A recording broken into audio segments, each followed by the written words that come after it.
కలుగుతా ఉంది.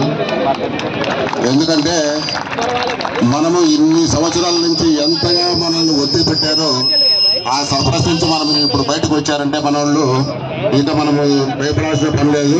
మనమందరం యూనిట్గా ఉంటే మనకు మెమోలు కానీ శోకాలు కానీ ఎన్ని ఇచ్చినా కూడా మనమందరం ఒక తాటి మీద ఉంటే ఎవరు ఏమీ చేయలేరు. ఇన్ని రోజుల్లో మనలో ఐక్యత లేకపోవడం వల్ల అందరూ మనల్ని బెదిరించేవాళ్ళే. పంచాయతీ సెక్రటరీ దగ్గర నుంచి సర్వేయర్ అంటే సచివాలయంలో పేరుకే పనికిరానప్పుడు.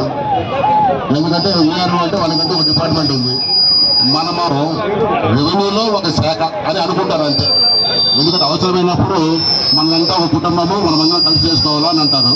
పని అయిపోయిన తర్వాత సర్వే డిపార్ట్మెంట్ రెవెన్యూ డిపార్ట్మెంట్ అనేది ఒకటి వస్తుంది.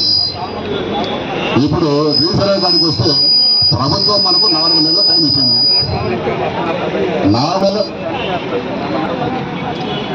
నెలల కాలంలో మనం సర్వే చేయడానికి సిద్ధపడే మనం ముందుకు వచ్చాము. కానీ